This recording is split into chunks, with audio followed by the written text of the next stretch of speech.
મિત્રો લોકો ખાલી ઘર જોતા હોય, પણ મને સોસાયટીનું ડેવલપિંગ જોઈએ, સોસાયટીની લક્ઝરી જોઈએ. કારણ કે ઘરે તો હું ખાલી સૂવા માટે જ આવું છું. બાકી આખો દિવસ તો મારે સોસાયટીમાં રહેવાનું થતું હોય, સોસાયટીના લોકો સાથે રહેવાનું થતું હોય, અને સોસાયટીની એમેનિટીઝ એમાં મિત્રો સાથે ટાઈમ પાસ કરવાનું અથવા તો યોગ્ય સમય એની સાથે કાઢવાનું કે વિતાવવાનું એ મને ખૂબ ગમે છે. ત્યારે આજે હું આવ્યો છું ગૃહમ પેલેસની અંદર, એક લક્ઝરી લાઈફ સ્ટાઈલ.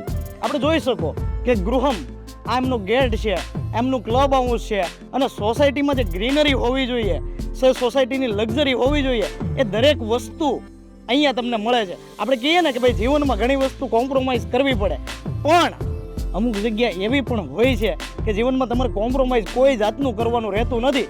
એવી જ આ લાઈફસ્ટાઈલ એટલે ગૃહમ પેલેસ ધ લક્ઝરી. તમે જોઈ શકો કે ગ્રીનરી આખો યુરોપિયન થીમની અંદર આનો કોન્સેપ્ટ છે. આ મિત્રો 60 ફૂટનો આ રોડ છે, રોડને અડી અને આ સોસાયટીનું લક્ઝરી ગેટ છે. તમે જોઈ શકો કમ્પાઉન્ડ જુઓ, આ ગેટ જુઓ, ક્લબ હાઉસ જુઓ. આ આખું યુરોપિયન થીમમાં ડેવલપિંગ કરેલું છે અને ડેવલપિંગ થાય છે. તમે જોઈ શકો. હવે મિત્રો ડેવલપિંગ હજુ થાય છે, થતું હોય ને ત્યારે બહુ સારું પડે, કેમ કે તમારે કંઈ ફેરફાર કરવો હોય, મકાનમાં સુધારા વધારા કરવા હોય કે કંઈ અપગ્રેડ કરવું હોય તો સાથે સાથે એક તો થઈ જાય. તમને ઓપ્શન સિલેક્શન વધારે મળે, કારણ કે શરૂઆતમાં આપણી પાસે ઓપ્શન હોય. એની સાથે સાથે તમને પેમેન્ટ ચૂકવણી માટે ટાઈમ પીરિયડ અત્યારે મળે. ગેટમાંથી સીધા તમે એન્ટ્રી કરો એટલે ગેટમાં નીચે બંને બાજુ સિક્યુરિટી કેબિન છે.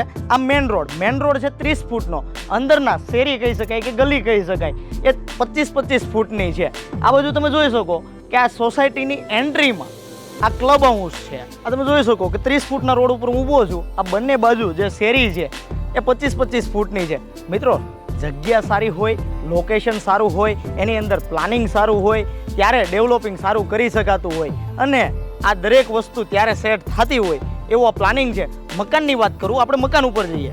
મકાનની સાઇઝ છે 14 બાય 42.5ની અને 17 બાય 42.5ની. જોઈએ આપણે મકાન એક સેમ્પલ.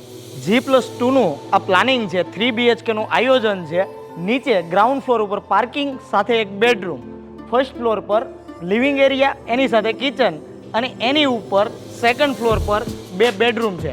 ટોટલ ઘરમાં 3 બેડરૂમ છે, 3 માસ્ટર બેડરૂમ છે. એ સિવાય હોલ અને કિચન સાથે પાર્કિંગ આ વસ્તુ આપેલી છે. આ તમે જોઈ શકો કે ખૂબ વિશાળ એવું આ પાર્કિંગ છે. પાર્કિંગની સાથે અહીંયા બહારથી જ દાદર છે. દાદરની નીચે કંઈ વધારેની વસ્તુ મૂકવી હોય તો અહીંયા સ્ટોરેજ કરી શકો. આ ઉપરાંત અહીંયા પણ જગ્યા છે. અહીંયા કંઈ તમારે વધારવું હોય, બનાવવું હોય અથવા તો સ્ટોરેજ કરવું હોય તો અહીંયા થાય એટલી સ્પેસ છે. આ નીચેનો બેડરૂમ, આ બેડરૂમની અંદર આ એટેચ ટોયલેટ બાથરૂમ છે, સાથે અહીંયા વોશ એરિયા છે. આ તમે જોઈ શકો કે વોશ એરિયા.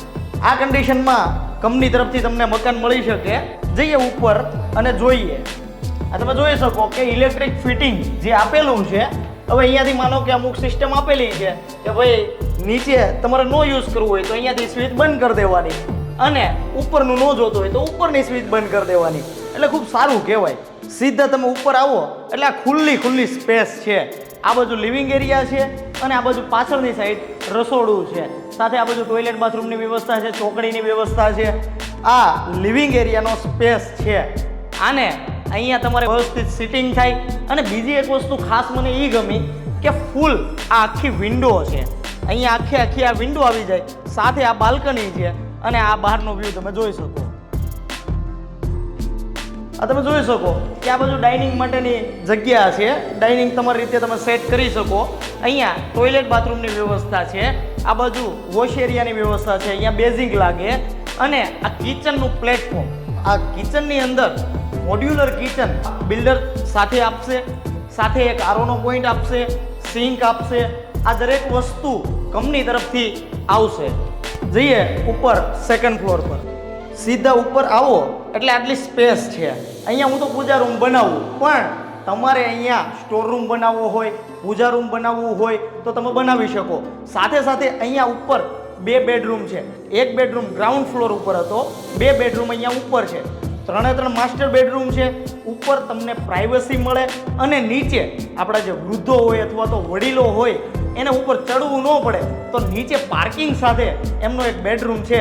આ ખૂબ સારી વ્યવસ્થા કહી શકાય. આ જોઈએ આપણે આગળનો માસ્ટર બેડરૂમ. આ આગળનો માસ્ટર બેડરૂમ છે, ખરેખર સારી એવી જગ્યા છે. આ બેડરૂમ, એનું ટોયલેટ બાથરૂમ અને આ બાલ્કની. હજુ કામ બાકી છે, કામ ચાલુ છે.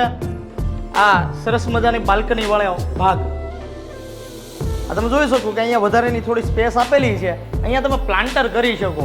આપણે ગ્રીનરીનો શોખ હોય અને ઝાડવા વાવવો હોય તો અહીંયા તમે વાવી શકો એવી અહીંયા વ્યવસ્થા છે. આ સાથે બાલ્કની એ પણ ખૂબ મોટી છે. આ પાછળનો ત્રીજો બેડરૂમ. આ તમે જોઈ શકો કે આ બેડરૂમની જગ્યા છે. આ બાજુ બેડ કરી શકો, આ બાજુ કબાટ કરી શકો. તેમ છતાં અહીંયા સ્પેસ મળશે, 100% જગ્યા મળશે. વેન્ટિલેશન માટેની ખૂબ સારી જગ્યા છે. અહીંયા ટોયલેટ બાથરૂમ એટેચ છે. એટલે ટોયલેટ બાથરૂમથી લઈ વેન્ટિલેશનથી લઈ ડેવલપિંગ બધી વસ્તુ એક નંબર અહીંયાનું પ્લાનિંગ છે, અહીંયાની ડિઝાઇન છે. આ તમે જોઈ શકો. આપણે ટેરેસ ઉપર આવી ગયા. ટેરેસ ઉપર વધારે કંઈ નથી, પણ આ કેબિન માટેની જગ્યા છે. કેબિન બનાવેલું છે. પાછળની સાઈડ, હા, તમારે પાછળની સાઈડ એક્સ્ટ્રા હજુ એક રૂમ ખેંચવો હોય તો તમે ભવિષ્યમાં બનાવી શકો. ઘણીવાર આપણે જરૂર પડતી હોય ભવિષ્યમાં, અથવા તો બજેટ નાનું હોય અત્યારે અને ભવિષ્યમાં બજેટની સગવડ થાય અને આપણે એક બેડરૂમ બનાવવો હોય તો અહીંયા પાછળની સાઈડ તમે બનાવી શકો. આગળ ઓપન ટેરેસ થઈ જાય અને પાછળ આ રીતનો બેડરૂમની વ્યવસ્થા થઈ જાય. આ ઉપરાંત ઘણા બધા જે એસીના પોઈન્ટ હોય, ગીઝરના પોઈન્ટ હોય કે પાણીની, ગરમ પાણીની, ઠંડી પાણીની લાઈન છે, આ બધી વસ્તુ બિલ્ડર આપતા જ હોય છે. અને તમે જોઈ શકો કે આ બધું ઓપન કામ થયેલું છે. આ બધી નાની નાની વસ્તુ ઘણું બધું આપણને શીખવી જતી હોય. અને આ ઓપન કામ હોય તો મેન્ટેનન્સ જ્યારે કરવું હોય ને ત્યારે સારું પડે. એટલે નાની નાની વસ્તુનું તમે જ્યારે ધ્યાન રાખો ને ત્યારે એનું પરિણામ બહુ મોટું આવતું હોય. એટલે ખૂબ સારો અહીંયા પ્રયાસ કરેલો છે અને સારું અહીંયાનું બાંધકામ છે, સારી ડિઝાઇન છે. એકવાર અહીંયા આવજો, કોન્ટેક્ટ કરજો, ઇન્ક્વાયરી કરજો. તો મિત્રો, એક સરખું એલિવેશન છે, પ્રીમિયમ એલિવેશન છે. એટલે લોકાલિટીની પણ ખાસ ધ્યાનમાં રાખેલી વ્યવસ્થા કહી શકાય. કારણ કે ગમે તેવું અહીંયા લોકાલિટી ન આવી શકે. બધું એક સરખું સ્ટાન્ડર્ડ, ફાઇનાન્શિયલ બજેટ એક સરખા બધાના હોઈ શકે. સાથે સાથે આપણે જોઈ શકીએ કે આ બધું બાંધકામ હજુ થાય છે, હજુ ચાલુ છે.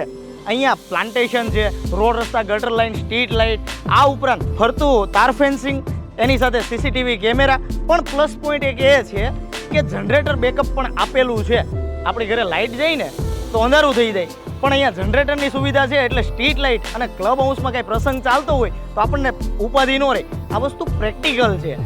ઘણા લોકો આપતા બધું જ હોય, પણ પ્રેક્ટિકલ વસ્તુ આખી અલગ હોય અને જે બતાવવાની વસ્તુ હોય એ પણ ખૂબ અલગ હોતી હોય છે. પરંતુ ખૂબ સારું એવું ડેવલપિંગ છે અને બાંધકામ છે.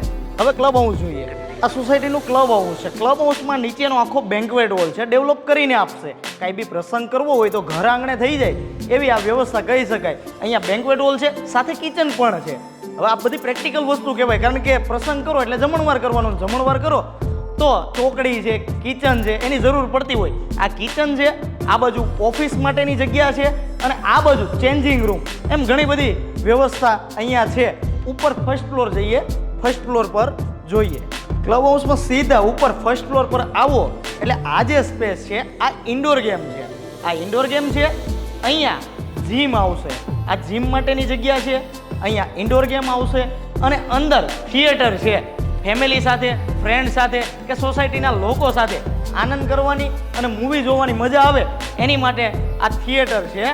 પણ આ બધું બને છે, હજી તો અંધારું છે કારણ કે બને છે. જ્યારે ઇતિહાસ સર્જાતો હોય ને ત્યારે પહેલાં અંધારું થાય, પછી ઇતિહાસ સર્જાય એવી આ વ્યવસ્થા કે જગ્યા કહી શકાય. ક્લબ હાઉસની બાજુમાં આ સરસ મજાનું ખુલ્લું અને વિશાળ ગાર્ડન છે. ગાર્ડનની વાત કરું, ગાર્ડનની અંદર અહીંયા આ સ્વિમિંગ પુલ છે. છોકરા માટે પણ અલગ છે, મોટા માટે પણ અલગ છે. એની સાથે અહીંયા આ ગજેબો છે. આ ગજેબાની પાછળ અહીંયા બાસ્કેટ કોર્ટ અને ક્રિકેટ કોર્ટ એ પાછળની સાઈડ હજુ બને છે. આ મંદિર માટેની જગ્યા છે. મંદિર બને છે. તમે જોઈ શકો કે મંદિર હોવું સોસાયટીમાં એ બહુ ખૂબ સારી વાત કહી શકાય. કારણ કે જે વૃદ્ધો છે, જે બાળકો છે, એ વધારેમાં વધારે ટાઈમ પાસ કરતા હોય અથવા તો ટાઈમ પસાર કરતા હોય તો એ ભક્તિમય જીવન એ મંદિરે પસાર કરી શકે. અને વધારેમાં વધારે તહેવાર, વધારે ને વધારે 5 નવા ઉત્સવો એ મંદિરે થતા હોય છે. તો મંદિર હોવું એ પણ ખૂબ ગર્વની વાત કહી શકાય. અને આ મંદિર તમે જોઈ શકો. જો આ જગ્યા પર તમારે મકાન લેવાની ઈચ્છા હોય, ઇન્ક્વાયરી કરવાની ઈચ્છા હોય તો કોન્ટેક્ટ નંબર હું અહીંયા આપું છું. એની પાસેથી ઇન્ક્વાયરી કરી લેજો. રિયલ એસ્ટેટને લગતા જે વિડીયો જોવા હોય તો મારી ચેનલને તમે સબસ્ક્રાઈબ કરજો, બેલ આઇકોન દબાવી દેજો, વિડીયો ગમે તો લાઈક કરજો અને મિત્રોને જેને જરૂર હોય એને શેર કરજો. જય હિન્દ, વંદે માતરમ.